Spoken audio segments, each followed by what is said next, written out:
औज़ुबिल्लाहि मिनश्शैतानिर्रजीम बिस्मिल्लाहिर्रहमानिर्रहीम सुब्हानका ला इल्म लना इल्ला मा अल्लमतना इन्नका अंतल अलीमुल हकीम। अस्सलामु अलैकुम डियर स्टूडेंट्स। आज हम एनालिसिस ऑफ एल्गोरिथम का लेक्चर नंबर 4 करने जा रहे हैं, जिसमें हम सिलेक्शन सॉर्ट के एल्गोरिथम को और उसके वर्किंग को समझेंगे।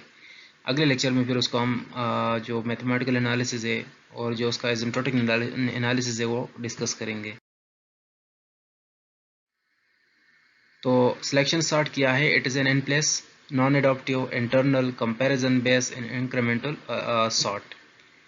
Sorting algorithm. ठीक है। बाकी जो आपको पता होगा एन प्लेस क्या चीज़ है, नॉन एडॉप्टिव क्या है, इंटरनल क्या है, कंपैरिजन बेस्ड क्या है और इंक्रीमेंटल क्या है। तो एन प्लेस के बारे में है कि which needs a constant amount of additional space to transform an unsorted list into a sorted one. Unsorted list से सॉर्टेड वन में कन्वर्ट करने के लिए इसको जो एडिशनल स्पेस की ज़रूरत होती है वो एक कांस्टेंट अमाउंट चाहिए होता है, लिहाजा इसकी वजह से ही क्या है, एक एन प्लेस एल्गोरिथम है।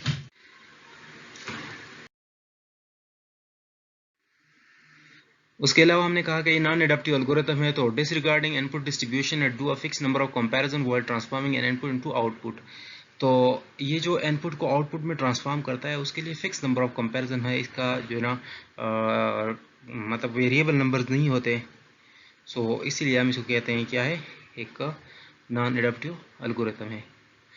मतलब इनपुट डिस्ट्रीब्यूशन पर डिपेंड नहीं करता कि सॉर्टेड के लिए कम आइट्रेशंस को चाहिए होते हैं और अनसॉर्टेड लिस्ट के लिए जो है ना ज़्यादा आइट्रेशंस को चाहिए होते हैं।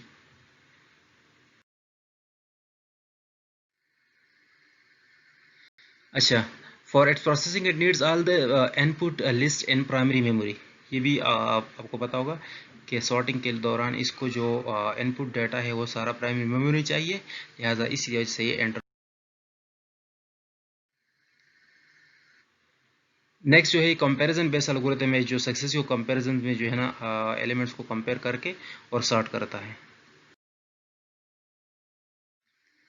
ये सारी चीज़ें मैंने डिस्कस की हुई हैं एक सेपरेट लेक्चर में, जो हमने इंट्रोडक्शन में पढ़ा था। फॉर दैट रीज़न इस पर मैं क्विक गो थ्रू करता हूँ सिर्फ। With every iteration it renders the list divided into two halves, the sorted one and the unsorted one। तो लिहाजा ये इंक्रीमेंटल एल्गोरिथम है, क्योंकि हर आइट्रेशन के बाद जो ये इनपुट होता है उसको दो पार्ट्स में डिवाइड करता है, एक सॉर्टेड होता है और एक अनसॉर्टेड होता है।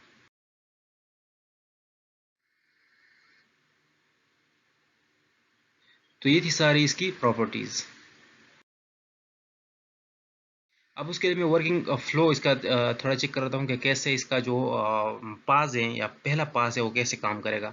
तो उसके लिए मेरे पास ये एक लिस्ट गिवन है 4179538 और इसको मैंने सॉर्ट करना है यूजिंग सिलेक्शन सॉर्ट। तो सबसे पहले मैंने फर्स्ट एलिमेंट को सिलेक्ट करके उसको सेकंड एलिमेंट से कंपेयर करना होगा।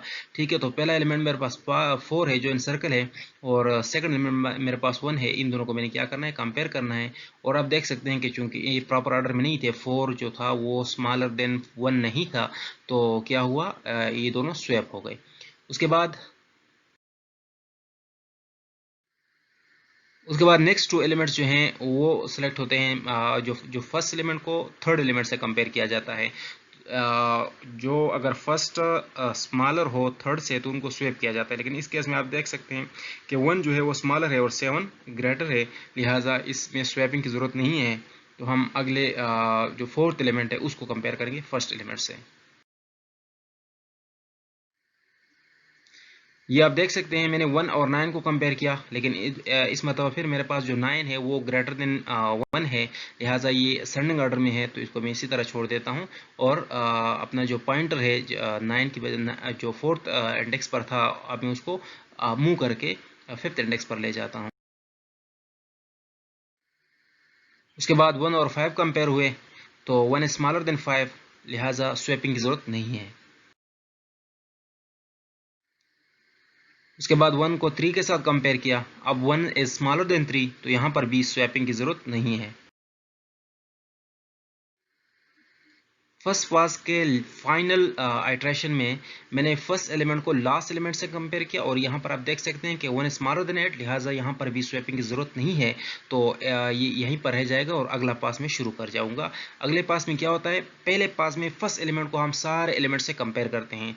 लेकिन अगले फेस में या अगला पास होता है उसमें फिर हम सेकंड एलिमेंट को रेस्ट ऑफ द एलिमेंट जो बाकी रहते हैं उनके साथ कंपेयर करते हैं। ठीक है, तो ये आप देख सकते हैं कि किस तरह हमने जो है ना फर्स्ट एलिमेंट जो अब इसका मतलब है कि फर्स्ट एलिमेंट जो है क्या हो गया है, ये सॉर्टेड हो गया है, अब इसकी ज़रूरत नहीं है मज़ीद। तो हमने सेकंड एलिमेंट जो हमारे पास है इसको हमने क्या किया, इसको हमने सेलेक्ट किया और इसको रेस्ट ऑफ द एरे जो है उसके साथ कंपेयर करना है। तो 4 और 7 को कंपेयर किया, 4 स्मॉलर देन 7, लिहाजा यहाँ पर स्वैपिंग की कोई ज़रूरत नहीं है। तो मैं इसको मूव कर जाऊँगा और जो नेक्स्ट इंडेक्स है वहाँ पर मैं कंपेरिजन करूँगा। ये देख सकते हैं 4 और 9 को मैंने कंपेयर किया और इस बार फिर आप देख सकते हैं कि 4 स्मॉलर देन 9, स्वैपिंग की जरूरत नहीं है। 4 और 5 को कंपेयर किया, 4 स्मॉलर देन 5, स्वैपिंग की जरूरत नहीं है। ये देख सकते हैं आपके 4 को मैंने 3 के साथ कंपेयर किया तो 4 वाज नॉट स्मॉलर देन 3, यानी 4 वाज ग्रेटर देन 3। तो इसी वजह से इन दोनों को क्या किया, स्वैप किया, इंटरचेंज किया। 3 आगे चला गया और 4 पीछे चला गया। फिर मैंने आखिर में 3 और 8 को कंपेयर किया। अब देखिए यहाँ पर मैं उस एलिमेंट को टारगेट नहीं करता, उस प्लेस को मैंने टारगेट किया हुआ जो इन सर्कल है कि सेकंड प्लेस पर जो भी एलिमेंट होगा उसको मैंने रेस्ट ऑफ द एलिमेंट्स के साथ क्या करना है, कंपेयर करना है। और फाइनली आप देख सकते हैं कि मैंने सेकंड एलिमेंट को लास्ट के साथ कंपेयर किया। यहाँ पर स्वैपिंग की जरूरत नहीं है क्योंकि 3 स्मॉलर देन 8, तो ये इस तरह रह जाएगा और मैंने अगला पास शुरू करना है। 2 पासेज हमारे पास हो गए कंप्लीट। तो थर्ड पास शुरू हुआ। अब देखिए पहले पास में सबसे ज्यादा कंपैरिजन थे क्योंकि पहले पास में मैंने 1 को टारगेट किया था और बाकी सब के साथ कंपेयर किया था, लिहाजा 1, यहाँ पर 2, 3, 4, 5, 6, तो टोटल 6 कंपैरिजन हुए थे पहले पास में। जबकि दूसरे पास में आप देख सकते हैं जबकि 3 को मैंने टारगेट किया तो मैंने 1, 2, 3, 4 और 5 कंपैरिजन मैंने किए।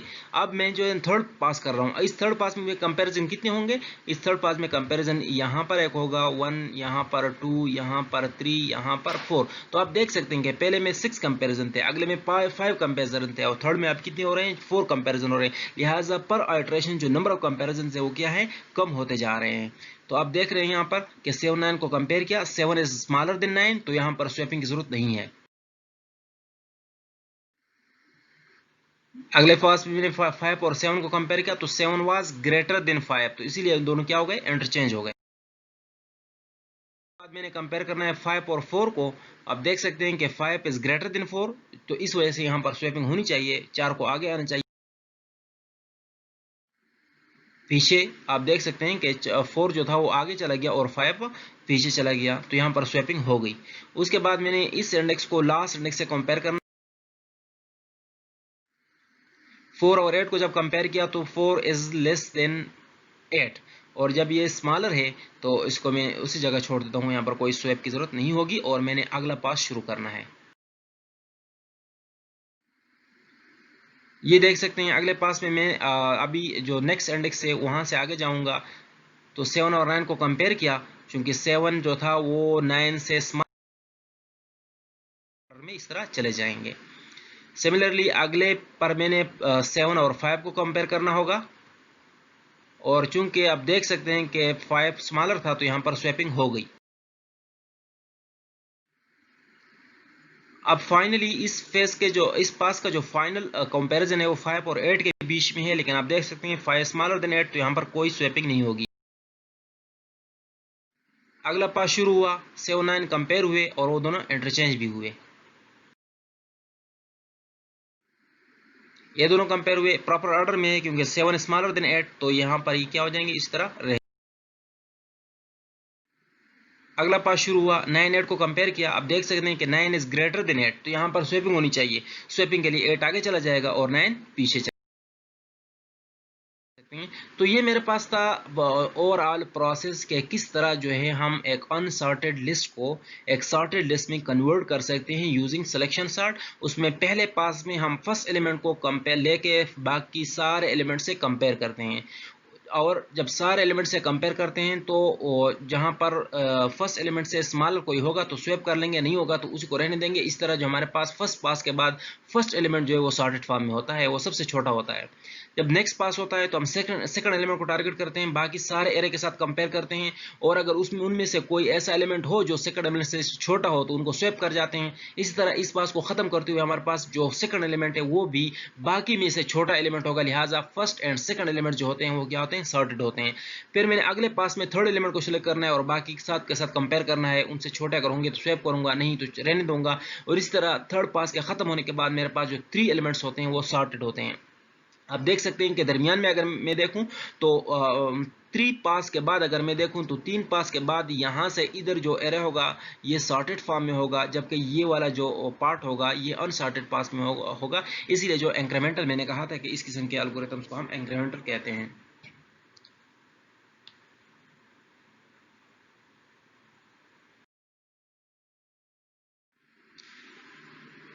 अच्छा, इसका हम एक कि किस तरह पासेस को हम रिप्रेजेंट करते हैं ताकि हम एल्गोरिथम बनाने में हमारे लिए आसानी हो, तो उसके लिए मेरे पास ये एक लिस्ट दिया हुआ है। इस लिस्ट को मैंने सॉर्ट करना है यूजिंग सिलेक्शन सॉर्ट। तो सबसे पहले जैसे आपको पता है कि मैं फर्स्ट 2 एलिमेंट्स जो हैं उनको सेलेक्ट करूंगा, और उनको अगर सेकंड एलिमेंट फर्स्ट से छोटा होगा तो उनको मैं क्या कर दूंगा, स्वैप कर जाऊंगा। ये आप देख सकते हैं क्योंकि 2 जो था वो छोटा था 7 से, तो ये इधर चला गया, ठीक है, और 7 जो था वो यहाँ से इधर आ गया। अब 7 और 2 और 9 को 2 और 9 को मैंने क्या करना है, इन दोनों को मैंने कंपेयर करना है। तो आप देख रहे हैं कि 2 स्मॉलर देन 9, यहाँ पर कोई स्वैपिंग की जरूरत नहीं है, ठीक है। उसके बाद मैंने 2 को 3 से कंपेयर करना है, क्योंकि फर्स्ट एलिमेंट मेरे पास इस फर्स्ट पास में जो फर्स्ट एलिमेंट होता है यही टारगेट होता है। तो 2 और 3 को जब मैंने कंपेयर किया, 2 स्मॉलर देन 3, स्वैपिंग की कोई जरूरत नहीं है, लिहाजा ये भी इसी तरह आगे मूव करेगा। अच्छा, अगली लूप में फिर मैंने 2 को 8 के साथ कंपेयर करना है, जो रेड में ब्लैंक कर रहे हैं। तो 2 को 8 के साथ कंपेयर किया, 2 स्मॉलर देन 8, यहाँ पर स्वैपिंग की जरूरत नहीं होगी, तो इसको मैंने ऐसे रहने देना है। अब मैंने 2 को 1 के साथ कंपेयर करना है, तो आप देख सकते हैं कि 2 इज नॉट स्मॉलर देन 1, लिहाजा यहाँ पर स्वैपिंग की जरूरत है।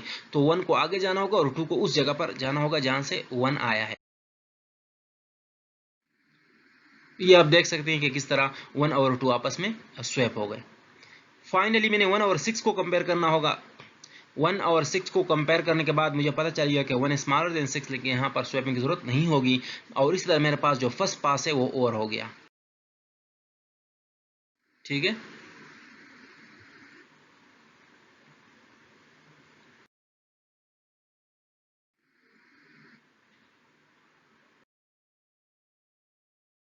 अच्छा, पास 1 मेरे पास और हो गया। मेरे पास टोटल एलिमेंट्स कितने थे, 1 2 3 4 5 6 7, 7 मेरे पास टोटल एलिमेंट्स थे, ठीक है। 7 एलिमेंट्स के लिए मेरे पास टोटल कंपैरिजन कितने थे, 6, ठीक है। तो 6 कंपैरिजन मेरे पास n, अगर n हो तो n-1 कंपैरिजन फर्स्ट पास में होते हैं, ठीक है। कि अगर n एलिमेंट्स को मैंने सॉर्ट करना है, तो मेरे पास जो कंपैरिजन होंगे वो कितने होंगे, वो n-1 होंगे फर्स्ट पास में। आप देख सकते हैं क्योंकि अभी तो हमने पूरे लिस्ट को सॉर्ट नहीं किया, हमने अब सिर्फ एक एलिमेंट को, जो ये वाला एलिमेंट है, इसको अपने सॉर्टेड फॉर्म में ला लिया है। बाकी की जो लिस्ट है वो अनसॉर्टेड फॉर्म में पड़ी हुई है, लेकिन फर्स्ट पास के बाद एक एलिमेंट जो होता है वो सॉर्टेड फॉर्म में हो जाता है और लिस्ट 2 हाफ्स में डिवाइड हो जाता है। अच्छा, नेक्स्ट पास को मैंने लेने के लिए मैंने जो सेकंड एलिमेंट्स होगा उस जगह को टारगेट करना होगा, यानी सेकंड इंडेक्स को जो है ना मैंने क्या करना है, टारगेट करना है।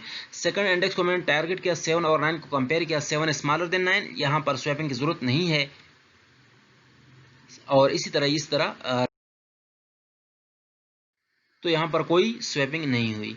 उसके बाद हम क्या करेंगे, सेकंड एलिमेंट को जो फोर्थ एलिमेंट होगा उसके साथ कंपेयर करेंगे, यानी 7 को 3 के साथ कंपेयर करेंगे, और आप देख सकते हैं कि 7 इज नॉट स्मॉलर देन 3, तो इस केस में क्या होगा, ये दोनों का स्वैप होगा, ये दोनों इंटरचेंज होंगे।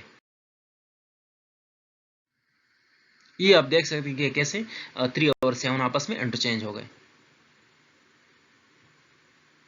उसके बाद 3 को हमें 8 के साथ कंपेयर करना है। 3 को जब 8 के साथ कंपेयर करेंगे तो 3 स्मॉलर देन 8, यस, अब बात तो ठीक है। तो यहाँ पर हमने स्वैपिंग नहीं करनी और हमने प्रोसीड करना है विदाउट एनी स्वैपिंग।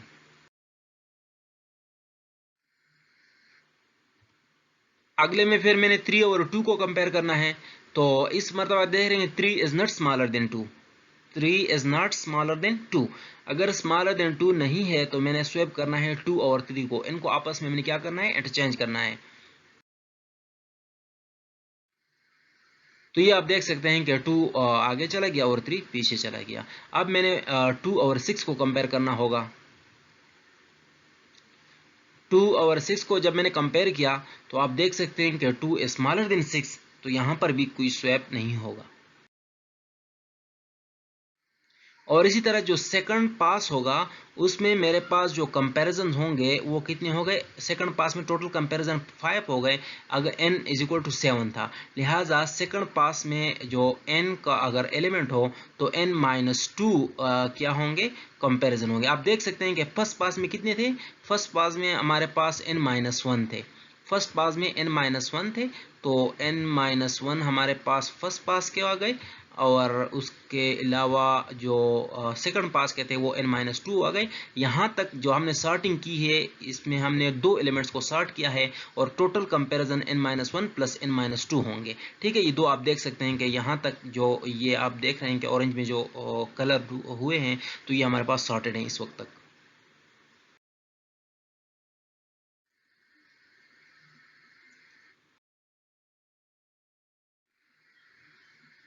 अब मैंने थर्ड फाज शुरू करना है, तो थर्ड फाज में हमने बाकी के जो थर्ड एलिमेंट था उसको अब इंडेक्स यहाँ से आप देख सकते हैं कि इसको अब हमें टारगेट लेना है। तो हमने 9 को कंपेयर करना होगा 7 के साथ पहले, और आप देख रहे हैं कि 9 इज नॉट स्मॉलर देन 7। अगर हमने असेंडिंग ऑर्डर में स्टार्ट करना है ऑफ कोर्स, तो उस सिचुएशन हमने ये करना होगा। तो 9 इज नॉट स्मॉलर देन 7, लिहाजा इनको इंटरचेंज करना होगा। ये दोनों आपस में एक्सचेंज हो जाते हैं, 7 आगे आ जाता है और 9 पीछे चला जाता है। ठीक है, अगली बारी किसकी है, 7 और 9, 7 और 8 को हम कंपेयर करेंगे। अब देख रहे हैं कि 7 इज स्मॉलर देन 8, लिहाजा यहाँ पर कोई स्वैप की ज़रूरत नहीं होगी और ये इसी तरह ही रहेंगे। आप देख सकते हैं अब मैंने किसको कंपेयर करना है, 7 और 3 को कंपेयर करना है, लेकिन 7 और 3 को कंपेयर करूंगा तो 7 इज नॉट स्मॉलर देन 3, लिहाजा यहाँ पर स्वैप होनी चाहिए। और इसी तरह जो 3 है वो आगे चला जाता है और 7 पीछे चला जाता है। अब मैंने 3 को कंपेयर करना है 6 के साथ, इन दोनों को मैंने कंपेयर करना है, और आप देख रहे हैं कि 3 इज स्मॉलर देन 6, लिहाजा यहाँ पर किसी स्वैप की जरूरत नहीं है। हमारे पास जो फोर्थ नंबर पास होता है वो भी खत्म हो जाता है, सॉरी थर्ड नंबर पास जो है वो खत्म हो जाता है। और इसमें हमारे पास टोटल कंपैरिजन अगर आप देख लें तो हमारे पास टोटल कंपैरिजन 4 हुए हैं, लिहाजा 4 कंपैरिजन हुई हैं 7 एलिमेंट्स के लिए थर्ड पास में। तो जब n मेरे पास एलिमेंट्स हों तो n माइनस 3 हमारे पास थर्ड पास में होगा, n माइनस 3 हमारे पास थर्ड पास में होगा। असल में मैं एल्गोरिथम बनाने के लिए आपको ट्रेन कर रहा हूँ कि किस तरह आपने इस ड्राई रन से एक एल्गोरिथम बना सकते हैं आप लोग। तो देखें, पहले में जब पास नंबर 1 था तो हमारे पास कंपैरिजन कितने थे, n माइनस 1 थे। उसके बाद जब पास हमारे पास 2 हो गए तो कंपैरिजन टोटल कितने हो गए, n माइनस 2 हो गए। उसके बाद जब हमारे पास पास नंबर 3 शुरू हुआ तो पास नंबर 3 में टोटल कंपैरिजन कितने आ गए, n माइनस 3 आ गए। ठीक है, n माइनस 3 हमारे पास टोटल पास नंबर 3 में कंपैरिजन आ गया। इससे एक पैटर्न हमें मिल जाता है, और आप देख सकते हैं कि ये पैटर्न जब फॉलो करता है तो इसका मैं जनरल फार्मूला यूं लिख सकता हूं कि हर पास नंबर p पर जो कंपैरिजन होंगे वो n माइनस पास नंबर होगा, n माइनस पास नंबर। आप देख सकते हैं कि n माइनस पास नंबर, अगर p की जगह में 1 लगाऊंगा तो क्या होगा, n माइनस 1 कंपेरिजन। ठीक है, जो सेकंड पास होगा तो p इज इक्वल टू 2 होगा तो n माइनस 2। जब थर्ड p होगा, थर्ड होगा p, तो इसका मतलब होगा कि टोटल कंपैरिजन n माइनस 3 होंगे, and up to so on, आखिर में जो हमारे पास कंपैरिजन रह जाएगा वो एक ही कंपैरिजन होगा। ठीक है,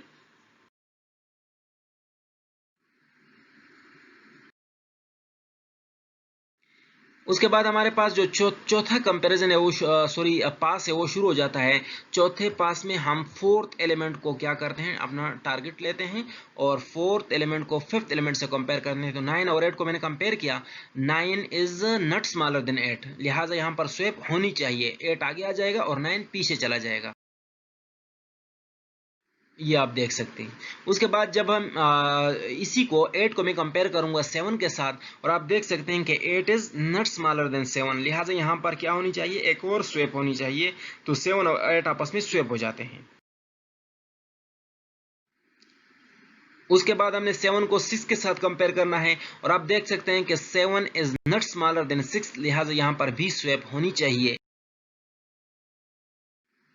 और यूं हमारे पास स्वैप हो जाती है। और इसमें जो टोटल कंपैरिजन होते हैं वो 3 हो जाते हैं। आप उस फार्मूले के तहत देख सकते हैं, क्योंकि पास नंबर 4 था, ठीक है, तो 7 माइनस 4 इज इक्वल टू 3, यहाँ पर 3 कंपैरिजन होने थे और 3 कंपैरिजन हो गए।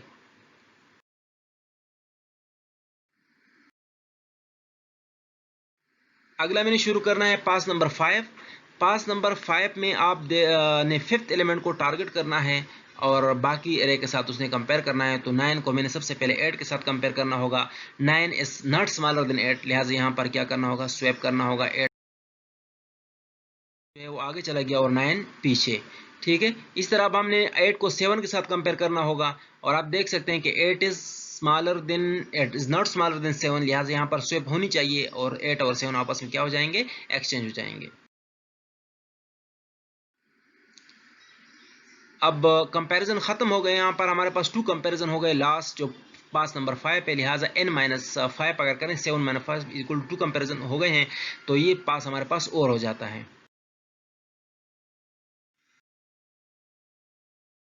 और उसके बाद हमारे पास जो अगला पास है वो पास नंबर 6 है। 6 नंबर पास में हमने क्या करना है, जो 6th एलिमेंट है उसको रिस्ट ऑफ द एरे जो है उसके साथ कंपेयर करना है। तो 9 को मैंने 8 के साथ कंपेयर करना होगा। आप देख सकते हैं कि 9 8 को जब कंपेयर किया तो 9 इज नॉट स्मॉलर देन 8, लिहाजा यहाँ पर इन दोनों को स्वैप होना चाहिए, स्वैप हो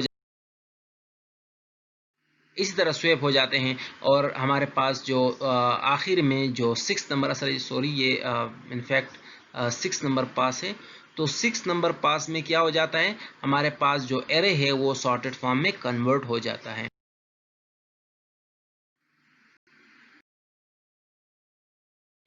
अब यहाँ पर जो पूरी डिस्कशन थी वो ये थी कि हमारे पास जब एलिमेंट्स टोटल कितने थे, 7 एलिमेंट्स थे, तो टोटल पास कितने बने, टोटल पास 6 बने। टोटल पास कितने बने, 6 पास बने। और हर पास के अंदर कंपैरिजन कितने हुए, n माइनस पास नंबर, n माइनस पास नंबर। अगर पास नंबर 1 है तो यहाँ पर n-1 कंपैरिजन होंगे, इस तरह सो ऑन, ठीक है। लिहाजा मेरे पास जो एल्गोरिथम जब मैं बनाऊंगा तो उस एल्गोरिथम में जो 2 लूप्स होंगे, एक लूप तो आउटर लूप होगा जो पासेस के लिए होगा, लेकिन पास कहाँ से शुरू होगा, पास टोटल कितने होंगे, तो आप देख सकते हैं कि 7 के लिए अगर 6 पास हैं तो इसका मतलब है कि अगर n एलिमेंट्स हमारे पास होंगे तो n-1 हमारे पास टोटल कितने होंगे, पासेस होंगे, n-1, ठीक है, इतने हमारे पास पासेस होंगे। अब इसको एल्गोरिथम देख लेते हैं।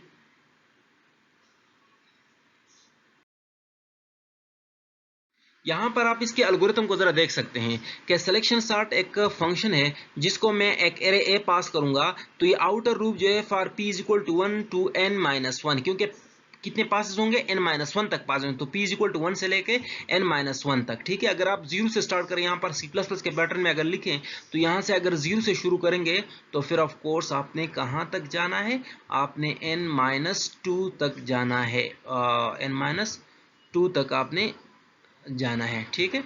ये अगर आप उसको C++ के सिंटैक्स को फॉलो करेंगे, ठीक है। उसके बाद जो एनर लूप है हमारे पास, ये क्या है, ये कंपैरिजन की है। कंपैरिजन में हमने क्या करना है, कंपैरिजन में हमने हर बार पास प्लस 1 से शुरू करना है और n तक कंपेयर करना है।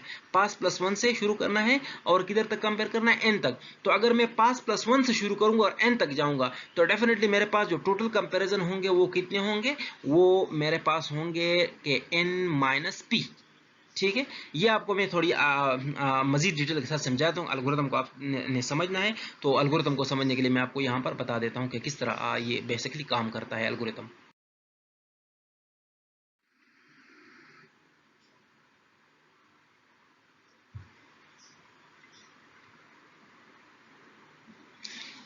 ये देखिए हमारे पास एल्गोरिथम है।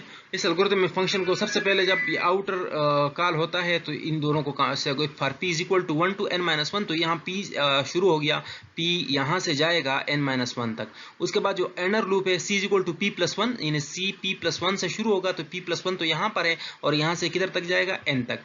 पहले हमने क्या करना है, f a c is less then a p, a c और a p को देखो क्या 2 लेस देन 1 है, नहीं, तो क्या करो, c को एडवांस करो। सिमिलरली अगर उसके बाद क्या करना है, अगला हमने c को एडवांस करना है, c को यानी 3 को हमने 1 के साथ कंपेयर किया, फिर उसके आगे एडवांस, ठीक है। सिमिलरली हमने आप कंपेयर करना है ac को ap के साथ, c को हमने आगे बढ़ाना है, तो c आगे चला गया। अब यहाँ पर c जब चला गया तो ac को ap से कंपेयर करना है, 6 छोटा है 1 से, नहीं, जब नहीं है तो क्या करो, इसको रहने दो और c को क्या करो, एडवांस करो। तो c जब आगे चला जाता है उसके बाद फिर क्या होता है, ac और ap फिर कंपेयर होते हैं, तो जो 7 है उसको कंपेयर किया जाएगा 1 के साथ। अब देख सकते हैं कि 7 इज नॉट स्मॉलर देन 1, तो स्मॉलर देन 1 नहीं है, लिहाजा कंडीशन फॉल्स हो गई और ये c को आगे मूव करेगा। अब c 9 पर पहुंच गया है तो 9 को 1 के साथ देखा जाएगा, 9 1 से छोटा है, नहीं, जब नहीं है तो इसको भी इस तरह रहने देंगे और हम c को और एडवांस कर जाएंगे। अब आप फिर से देखें, यहाँ पर फिर 1 को मैंने 1 से कंपेयर करना है, लेकिन मैंने लिखा है कि क्या 1 1 से छोटा है, नहीं, बात तो फॉल्स है, लिहाजा यहाँ पर भी कोई स्वैपिंग नहीं होगी। एक जो इंपॉर्टेंट चीज़ है आपको या मैं समझा दूँ कि यहाँ पर इस में जो 2 1s हैं, एक 1 को मैंने वाइट लिखा हुआ है और दूसरे 1 को मैंने येलो लिखा हुआ है। ये इसलिए लिखे हुए हैं कि आप लोगों को इसका पता चल जाए कि इसकी प्रॉपर ऑर्डरिंग ज़रा देखिए, ठीक है। p को मैंने एडवांस किया आउटर लूप में, c को मैंने p+1 से शुरू किया और कहाँ पर जाना है, n तक जाना है, तो फिर c को ap से कंपेयर करना है, 3 को मैंने 2 से कंपेयर करना है, 3 छोटा है 2 से, नो, जब नहीं है तो क्या करो, c को एडवांस करो, c को आगे ले जाओ, c आगे चला गया। अब उसके बाद फिर से मैंने देखना है कि c लेस देन ap है, 6 छोटा है 2 से, नहीं, जब नहीं है तो क्या करो, उन दोनों को रहने दो और c को एडवांस करो, तो c आगे चला जाता है 7 तक और 7 और 2 कंपेयर होते हैं, तो 7 इज लेस देन 2, ठीक है, 7 और 2 आप कंपेयर करेंगे तो 7 इज लेस देन 2, नो, जब नहीं है तो क्या करो, c को एडवांस करो, इनको अपनी जगह पर रहने दो, तो c यहाँ से आगे एडवांस हो जाता है। और उसके बाद जो अगला हमारे पास कंपैरिजन इफ ए सी, आप यहाँ पर एल्गोरिथम को देख सकते हैं, if A C is less than A P, तो ए सी तो 9 है, 9 इज लेस देन 2, नो, गलत है बात, तो c को एडवांस करो। c जब एडवांस हुआ, क्योंकि लूप नहीं चलना है ना, रिपीट होना है, तो 1 इज लेस देन 2, यहाँ पर बात, तो अब हमने c जो है ना 1 है और p 2 है, इन दोनों को जब कंपेयर किया तो 1 लेस देन 2, हाँ बात ठीक है, तो इन दोनों को क्या करो, इन दोनों को स्वैप किया हमने, तो 1 आगे चला गया और 2 पीछे चला गया, लेकिन 1 जो येलो 1 था वो उसके बाद वो उधर आ गया। अच्छा, ये आपको बाद में समझाऊंगा कि इसका मतलब है। उसके बाद जो हमारे पास C था, वो जब लूप आउट एग्जिट कर गया तो P के जो आउटर लूप है इसकी बारी आ गई और इसके साथ जो P आगे चला गया, P++ हो गया, तो P 2 से 3 पर चला गया और C कहाँ से शुरू होना है, C ने P+1 से शुरू होना है और N तक जाना है, तो P+1 से शुरू होगा, यानी इधर से शुरू हो गया और अब ये आखिर तक जाएगा। तो AC को AP से कंपेयर किया कि 6 छोटा है 3 से, नो, जब नहीं है तो इनको अपनी जगह रहने दें और C को एडवांस करें। जब वो आगे चला गया तो उसके बाद हमने क्या करना है, एक बार फिर से AC को कंपेयर करना होगा AP के साथ। आप देख सकते हैं कि AC छोटा है 3 से, no, 7 is less than 3, no, जब नहीं है तो इसको यहीं पर रहने दो, C को एडवांस करो, C आगे चला गया। उसके बाद हमने क्या करना है, एक बार फिर से AC को AP से कंपेयर करना है कि 9 इज लेस देन 3, नो, जब नहीं है तो इनको भी इसी जगह पर रहने दो और C को क्या करो, एडवांस करो, तो C उसे आगे चला जाएगा। अब आगे हमारे पास C चूंकि आखिरी पोजीशन पर है, वहां पर चेक करो कि क्या 2 जो है ये छोटा है 3 से, यस, जब छोटा है तो इन दोनों को आपस में क्या करो, स्वैप करो, तो 2 आगे चला जाएगा और 3 पीछे चला जाएगा। यूं हमारे पास ये हो जाएगा। और अब हमारे पास P ने एडवांस होना है, आगे चला गया, P जब एडवांस चला गया तो इसी तरह ये प्रोसेस प्रोसीड करेगा। C को हम P+1 से शुरू करेंगे और N तक जाएंगे, तो फिर हम AC को AP के साथ कंपेयर करेंगे, 7 इज लेस देन 6, नो, जब नहीं है तो इसमें हमने इसको ऐसा छोड़ना है और आगे मूव करना है। C जब एडवांस हुआ तो AC को AP के साथ सिमिलरली हमने 9 और 6 को कंपेयर किया तो 9 इज स्मॉलर देन 6। 9 जब नहीं है तो क्या करना है, इनको इस जगह पर छोड़ना है, सी को एडवांस करना है, सी आगे चला गया। अब फिर से हमने ए सी को कंपेयर करना होगा पी के साथ, तो 3 और 6 को कंपेयर किया, 3 स्मॉलर देन 6। हाँ, तो इन दोनों का हमने क्या करना होगा, स्वैप करना होगा। तो 3 और 6 को जब हम स्वैप कर जाएंगे उसके बाद सी हमारे पास आखिरी पोजीशन पर पहुंच गया है, लिहाजा ये जो लूप है, इनर लूप ये एग्जिट करेगी और आउटर लूप जो है उसकी बारी आएगी for P is equal to 1 to n minus 1। ठीक है, पी एडवांस हो गया, पी प्लस प्लस हो गया, और उसके साथ जो सी है वो p प्लस 1 से शुरू करके n तक जाएगा, तो c यहाँ से यहाँ तक जाएगा। फिर हमने ए सी को ए पी के साथ कंपेयर करना होगा कि क्या ए सी छोटा है ए पी से, तो 9 लेस देन 7 है, नो। जब नहीं है तो इनको रहने दो इसी तरह, और सी को एडवांस करो तो सी थोड़ा आगे चला गया। और उसके बाद हमने एक बार फिर ए सी को ए पी से कंपेयर करना है, तो 6 इज लेस देन 7। हाँ, ये बात तो ठीक है। तो हमने क्या करना होगा, 6 और 7 को आपस में एक्सचेंज करना होगा, तो 6 आगे चला गया और 7 पीछे चला गया, और यूँ हमारे पास C आखिर तक पहुंच गया। अब जब C आखिर तक पहुंच गया तो हमने क्या करना होगा, अगला पास शुरू करना होगा। अगले पास के लिए आउटर लूप पर हम गए। अब देख सकते हैं कि ये आउटर लूप जो है ये बोल्ड हो गया, तो P को हमने इंक्रीमेंट किया, और P ने हमने कहा था P n माइनस 1 तक जाएगा, लेकिन लिहाजा P अपने आखिरी पोजीशन तक पहुंच गया है, तो C P प्लस 1 से शुरू होगा, लेकिन C आखिरी एलिमेंट पर खड़ा हो गया। अब हमने जो है ना n माइनस 1 एलिमेंट को nth एलिमेंट से कंपेयर किया, 7 इज लेस देन 9। यस, बात ठीक है। तो इन दोनों को हमने स्वैप करना है, और ये आपस में हो गए स्वैप, और स्वैप होने के साथ जो हमारे पास रिजल्ट बना, तो आप देख सकते हैं कि इन दोनों को स्वैप करने के बाद सी को हमने इंक्रीमेंट किया, तो सी अभी आखिर पहुंच गया, और पी को आप आखिरी जो लूप है यहाँ पर आप देख सकते हैं कि यहाँ पर जब पी को चेक किया, इस स्टेज पर जब पी को चेक किया, तो आप देख सकते हैं कि पी भी अपने आखिर तक पहुंच गया, n-1 तक पहुंच गया। लिहाजा इसने जो हमारे पास लिस्ट था उसको सॉर्टेड लिस्ट करके हमें दे दिया। इसमें जो इम्पॉर्टेंट बात जो मैंने आपको बात कही थी कि वो कौन सी बात है, यहाँ पर आप देख सकते हैं कि इनिशियली जो हमने लिस्ट बनाया था उस लिस्ट में हमारे पास वाइट वन जो था ये पहले था, और जो येलो वन था ये बाद में था। अब जब सॉर्टेड लिस्ट हो गया तो अब आप देख सकते हैं कि इसने क्या किया है, इसने वाइट को पहले रखा है और जो येलो था उसको बाद में रखा है। लिहाजा इस किस्म का एल्गोरिथम जो अनसॉर्टेड लिस्ट के जो ऑर्डर है उसको सॉर्टेड लिस्ट में भी मेंटेन करे, इसको हम कहते हैं कौन सा एल्गोरिथम। आप लोगों को याद होगा, इनको हमने इन प्लेस एल्गोरिथम कहे थे। ठीक है, तो ये करता है हमारे पास in place algorithm, in place sorting. Thank you so much. ये हमारे पास था सिलेक्शन सॉर्ट बेसिकली कैसे काम करता है, और उसके एल्गोरिथम को हमने लिखा और समझा। इंशाल्लाह अगले लेक्चर में फिर हम जो इंसर्शन सॉर्ट का ये एल्गोरिथम है इसका थोड़ा मैथमेटिकल एनालिसिस भी करेंगे। Thank you so much. खुदा हाफिज़।